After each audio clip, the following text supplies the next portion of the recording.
Hello everyone, welcome back to Ninja Prep. तो आज का जो लेक्चर है इसके अंदर हम क्वेश्चन डिस्कस करेंगे बीजेटी के। बाइसिंग और जो सिंपल बीजेटी है दोनों के क्वेश्चन कंबाइंड होंगे।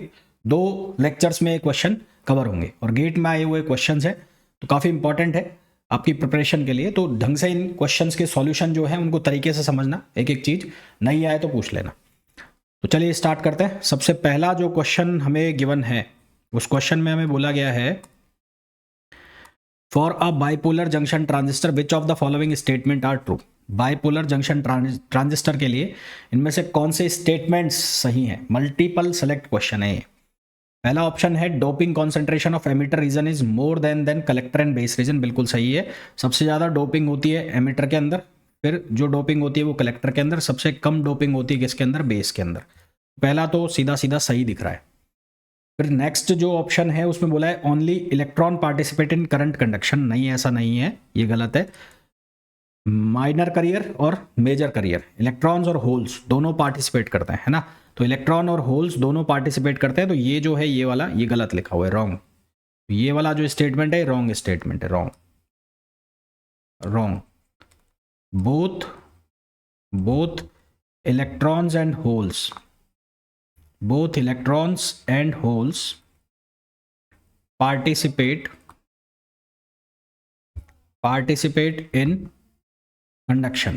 दोनों पार्टिसिपेट करते हैं किसके अंदर, कंडक्शन के अंदर। थर्ड स्टेटमेंट लिखा है the current gain beta depends on temperature. बिल्कुल ठीक बात है, ये टेम्परेचर के ऊपर डिपेंड करेगा।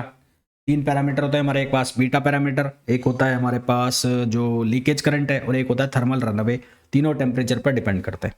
फोर्थ है collector current is less than emitter current. बिल्कुल ठीक बात है, सबसे ज़्यादा जो करंट होती है वो एमिटर करंट होती है, फिर कौन सी होती है, कलेक्टर करंट होती है। हालांकि जब क्वेश्चन करते हैं तो दोनों को लगभग किसके बराबर लेके चलते हैं, बराबर लेके चलते हैं एक दूसरे के।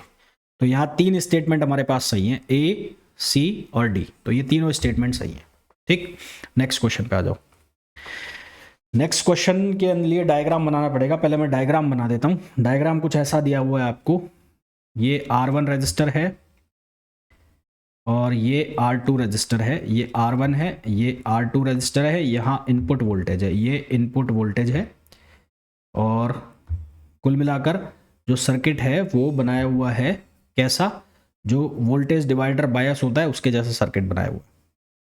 और यहाँ पर है R3 और यहाँ पर निकाला हुआ है आउटपुट। ये हो गया बेस, यहाँ एरो है तो ये एमिटर, ये कलेक्टर, और यहाँ पर जो वोल्टेज है वो VCC वोल्टेज हो गया। और यहाँ पर जो वोल्टेज है इनपुट वोल्टेज है R1 R2 और ये हो गया R3। ठीक है, ये डायग्राम है। क्वेश्चन क्या है, क्वेश्चन ये है for the transistor amplifier circuit shown with R1 की वैल्यू है 10 किलो ओम, R2 की वैल्यू है 10 किलो ओम। तो ये 10 का है और ये वाला भी कितने का है, 10 का है। R3 यानी कि एमिटर की जो वैल्यू है वो 1 किलो ओम है, एमिटर का जो रेजिस्टेंस है उसकी वैल्यू 1 किलो ओम है। बीटा यानी कि करंट एम्पलीफिकेशन फैक्टर वो है 99। Neglecting the emitter diode resistance, emitter diode resistance को नेग्लेक्ट करो। The input impedance of the amplifier looking into the base for small AC signal, kilo ohm. Input impedance निकालना है। तो यहाँ पर ये वोल्टेज डिवाइडर हो गया ना, कौन सा हो गया ये, वोल्टेज डिवाइडर। तो सर्किट इज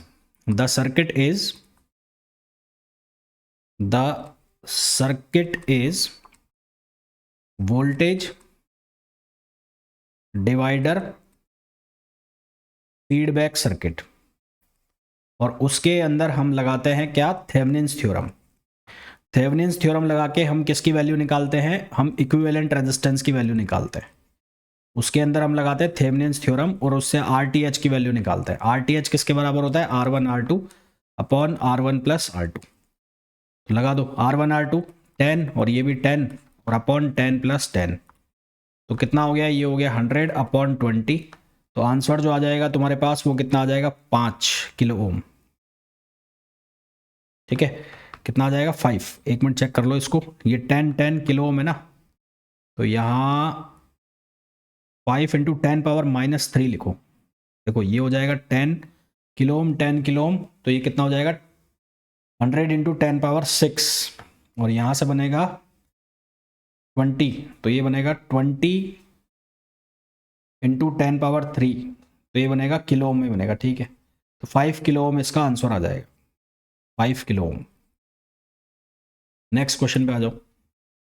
नेक्स्ट क्वेश्चन है for the transition shown in the figure VBE 0.7 and beta DC 100 if V in is 5 volt, V out output voltage निकालना है। तो इसको कैसे करना है, सबसे पहले ये वाला जो KVL है इसके अलॉन्ग KVL लगा दो, इसके अलॉन्ग, इस लाइन के अलॉन्ग।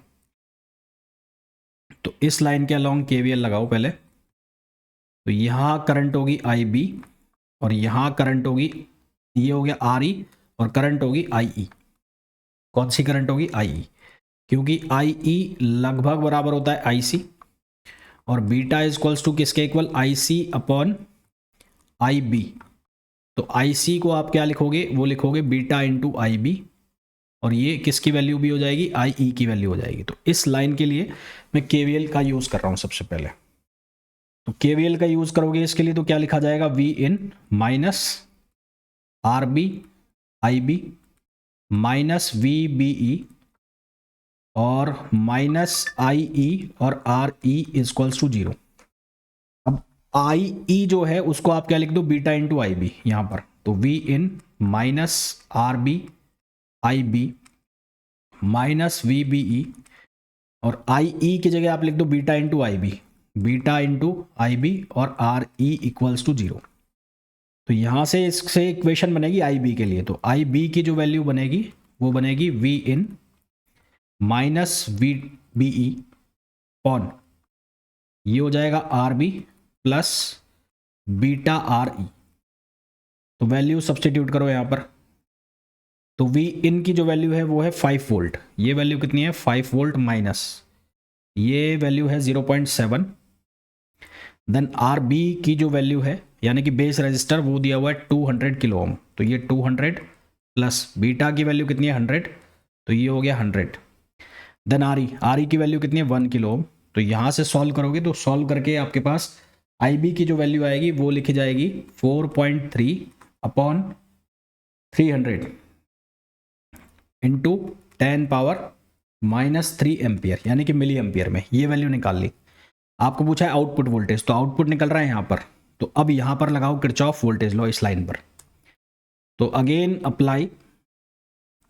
Apply KVL। इसमें ना रट्टे मारने की ज़रूरत नहीं है, ये इक्वेशन बनाना जानते हो तो इजीली सॉल्व होंगे ये, बस सर्किट ही तो है।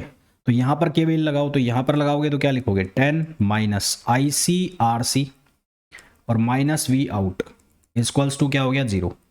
तो V आउट इक्वल्स टू हो जाएगा 10 minus IC RC minus IC RC।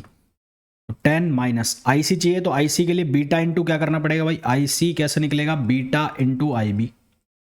तो बीटा कितना है? 100 और IC आपने निकाला 4.3 अपॉन 300 इंटू 10 पावर माइनस 7। तो ये वैल्यू यहाँ सब्सटीट्यूट करो।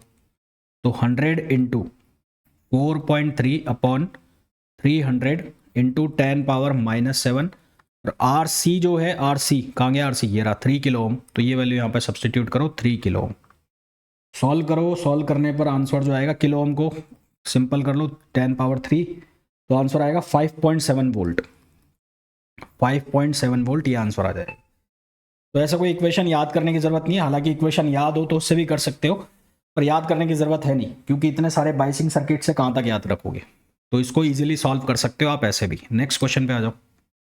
नेक्स्ट क्वेश्चन के अंदर बोला गया in the simple current source shown in the figure Q1 and Q2 are identical transistors with current gain beta is equals to 100 and VBE 0.7 volt। तो आपको ये पूछा है कि the current I not current पूछी। तो ये वाला कोई सा भी एक ट्रांजिस्टर उठा लो, आइडेंटिकल ट्रांजिस्टर है, तो इसके अंदर जो करंट जाएगी वही करंट यहाँ जाएगी। ठीक है, यहाँ से बाईपास करा दो, यहाँ से बाईपास हो जाएगा ना, शॉर्ट सर्किट कर रखा है तो यहाँ से बाईपास हो जाएगी। तो ये सर्किट ले लो, ये वाला सर्किट ले लो, ये सर्किट ले लो। ये सर्किट लोगे तो क्या लिखोगे? यहाँ से चलो VI माइनस ये कितना हो जाएगा? ये हो जाएगा IC और RC। ठीक, फिर यहाँ पर कुछ है नहीं, यहाँ पर माइनस VBE और इक्वल्स टू 0। अब मैंने आपको बताया IC इक्वल्स टू क्या लिखोगे? Beta into IB। क्या लिख दोगे, बीटा इंटू आई बी, ये किसकी वैल्यू लिख दोगे, आई सी की वैल्यू लिख दोगे। तो V I minus V B E upon ये क्या हो जाएगा, आर सी, इसकी वैल्यू निकलेगी, आई सी की वैल्यू निकलेगी। तो आई सी इजक्वल्स टू वी आई कितना हो गया 30 और वी बी ई 0.7 और आर सी की वैल्यू कितनी है 5 किलो ओम। तो यहाँ से आप आई सी की वैल्यू निकाल लो।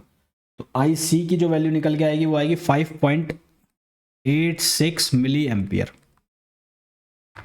और ये जो करंट आ रही है यहाँ पर, ये आई नॉट कहाँ से आ रही है, कैपेसिटर से आ रही है। तो आपको आई सी निकालना है। तो आई सी बराबर क्या हो जाएगा, आई नॉट, और ये किसके बराबर हो जाएगा 5.86 मिली एम्पियर। तो ये आंसर आ जाएगा। ठीक है, तो हमारे पास आंसर आ जाएगा 5.86 मिली एम्पियर। क्लियर है। नेक्स्ट क्वेश्चन पे आ जाओ। नेक्स्ट क्वेश्चन के अंदर हमें बोला है the current gain of the transistor in the following circuit beta the value of collector current. Collector current की वैल्यू निकालनी है। देखो यहाँ से चलना चालू करो, ऐसे चले, ऐसे चले, ऐसे चले, फिर ऐसे आए, फिर ऐसे आए, ये सर्किट बन गया। ऐसे चल के आना है। तो ऐसे चल के आना है तो वैल्यू लिखो। ये कितना लिखोगे 12 वोल्ट माइनस, यहाँ क्या लिखोगे आई सी इंटू 3 किलो ओम में। ये ध्यान रखना, इसको यूनिट को कन्वर्ट करना पड़ेगा। मैं लगा देता हूँ 10 पावर 3, 10 पावर 3। फिर यहाँ पर कितना हो गया 150, तो 150 और यहाँ पर होगा आई बी और इंटू 10 पावर 3। अब ये सर्किट याद होने चाहिए भाई, है ना। फिर यहाँ लिखोगे माइनस वी बी और यहाँ पर होएगा ये 3 किलो में, तो 3 इंटू 10 पावर 3 और यहाँ पर होगा आई ई इजक्वल्स टू 0। ये इक्वेशन बनेगी। अब आई सी लगभग बराबर होता है बीटा इंटू आई बी, और हम शुरू में बात कर चुके हैं कि आई ई को लमसम किसके इक्वल लेके चलता है, आई सी के इक्वल लेके चलता है। 12 माइनस यहाँ क्या लिख दोगे beta into I B into 3 into 10 power 3 minus 150 into I B into 10 power 3 minus V B E minus 3 into 10 power 3 और आई ई की जगह भी आप लिख दोगे beta into I B equals to 0। तो पहले इसकी इक्वेशन बनाओ। तो आई बी जो है वो किसके इक्वल बनेगा, वो बनेगा वी सी सी, है ना। वी सी सी का मतलब है 12 वोल्ट। तो 12 minus V B E upon 150 plus beta into 3 into 3 ना, 3 प्लस 3 और ये 10 की पावर 3 यहाँ कॉमन आ रहा है और यहाँ कॉमन आ रहा है 10 पावर 3 यहाँ से कॉमन आ रहा है। तो ओवरऑल आपको वैल्यू निकालनी किसकी, आई बी की। तो आई बी की जो वैल्यू बनेगी वो क्या बनेगी 12 माइनस 0.7, ये हो गया 150 प्लस आई बी की जो वैल्यू है, बीटा की वैल्यू 100 है, तो ये हो गया 100 और ये 3 और 3 6 हो गया, यहाँ 6। ठीक है, ये कितना हो जाएगा, ये हो जाएगा 100 और ये हो गया 6 और ओवरऑल जो कॉमन आ गया वो 10 पावर 3 कॉमन आ गया था। तो इसको जब सॉल्व करोगे तो यहाँ से वैल्यू तुम्हारे पास बनेगी 0.016 मिली एम्पियर, ये वैल्यू बनेगी। इसको सॉल्व कर लेना भाई। आपको क्या निकालना है, आपको पूछा गया है वैल्यू ऑफ कलेक्टर करंट। तो कलेक्टर करंट यानी कि आई सी की value beta into I B. Beta आपको 100 गिवन है, आई बी आपने निकाल लिया है 0.016। इसको सॉल्व करोगे तो आंसर आपके पास आएगा 1.6 मिली एम्पियर। आंसर आ जाएगा 1.6 मिली एम्पियर। ठीक है, नेक्स्ट क्वेश्चन पे आ जाओ। नेक्स्ट क्वेश्चन के अंदर बोला है consider the following circuit in which the current gain beta DC of transistor is 100। इसका करंट गेन दिया हुआ है 100 दिया हुआ है। एक मिनट रुको यार, पानी पी लेते हैं।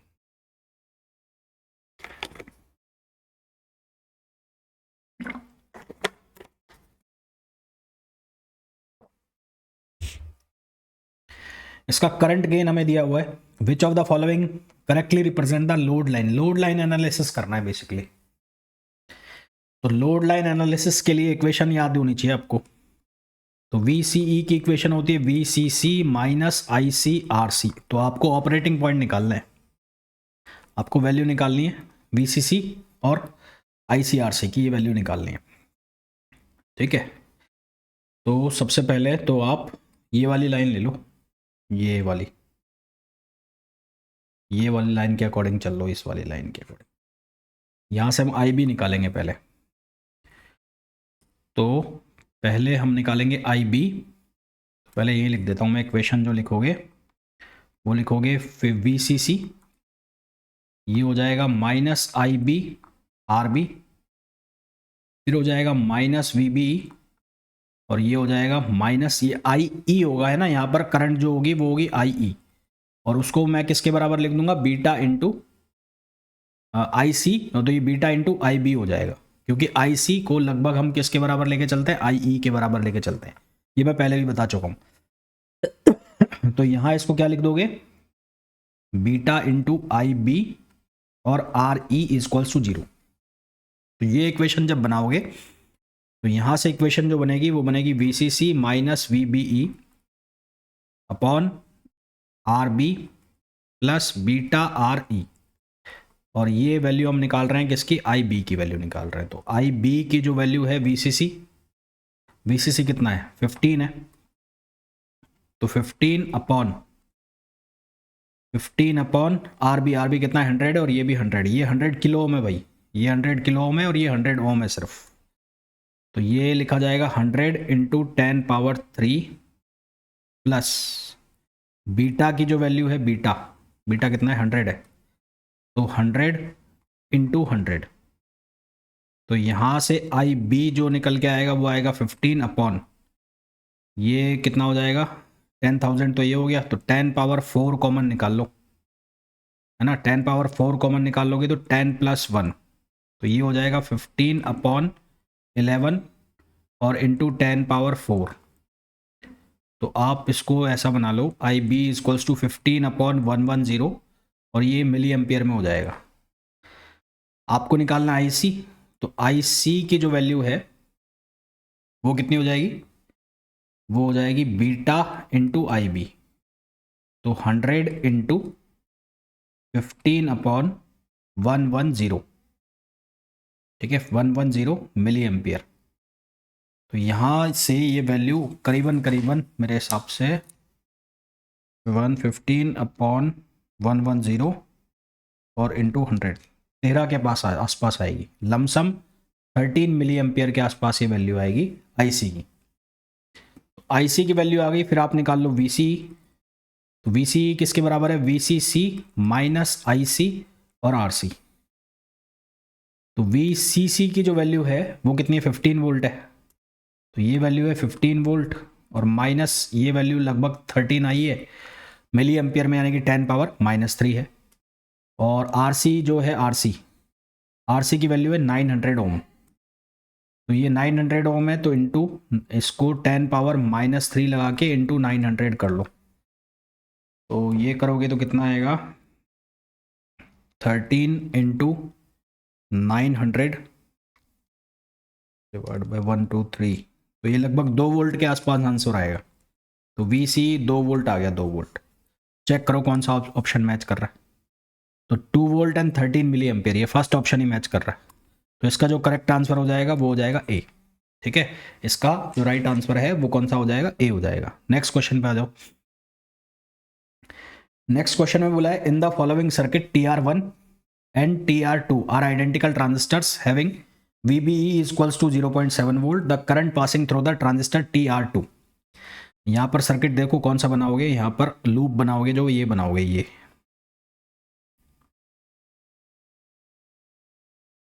ये लूप बना लो, क्योंकि आपको करंट इसमें चाहिए। तो क्या लिखोगे, माइनस से प्लस, तो 5 वोल्ट माइनस 100 इंटू IB, यहाँ पर क्या हो जाएगा, माइनस VBE इक्वल्स टू 0, तो IB इक्वल्स टू हो जाएगा 5 माइनस VBE अपॉन ये हो जाएगा 100, 5 माइनस VBE कितना हो जाएगा, 0.7 अपॉन 100। तो इसको जब सिंप्लीफाई करोगे, तो कर लेते हैं अपन सिंप्लीफाई, तो ये आएगा 5 माइनस 0.7 अपॉन 100, तो ये 43 मिली एम्पियर आएगा। तो आई बी की जो वैल्यू आएगी वो आएगी 43 मिली एम्पियर। यही करंट पास होगी, कुछ है ही नहीं यहाँ पर। तो आंसर क्या आ जाएगा, डी आ जाएगा 43 मिली एम्पियर। नेक्स्ट क्वेश्चन पे आइए। द सर्किट शोन बिलो, ये कौन सा सर्किट है? तो ये कॉमन एम्पलीफायर, एमिटर एम्पलीफायर बन रहा है। ये तो सिंपल सा है, सर्किट पहचानना है। तो ये कौन सा है, common emitter amplifier. Next question पे आओ। नेक्स्ट क्वेश्चन के अंदर बोला गया है common emitter transistor amplifier circuit is operated under a fix bias. In the circuit the operating point, fix biasing circuit के अंदर जो ऑपरेटिंग पॉइंट है वो मूव करता है किधर की तरफ, सैचुरेशन रीजन की तरफ मूव करता है ना। किधर की तरफ मूव करता है, moves towards the saturation region. Saturation region with an increase temperature, saturation region की तरफ मूव करता है फिक्स बायसिंग के अंदर। तो ठीक है, तो इसका आंसर क्या आ जाएगा, डी आ जाएगा। ठीक है, तो कोई बहुत भारी क्वेश्चन नहीं थे जिनको तुम ना कर पाओ, आसान क्वेश्चन थे। हाँ, आपको केवीएल का प्रॉपर यूज आना चाहिए। तो ये जो सर्किट्स हैं बहुत इजी हैं। साथ ही साथ आपको कुछ चीज़ें पता होनी चाहिए कि कब आईसी और आईई को हम इक्वल कर रहे हैं, और इनके जो करंट एम्पलीफिकेशन के रिलेशंस वगैरह हैं ये आपको आने चाहिए। तो होपफुली ये जो लेक्चर है आपको बहुत अच्छे से समझ आया होगा। मिलता है नेक्स्ट वीडियो में। Till then, thank you, bye bye.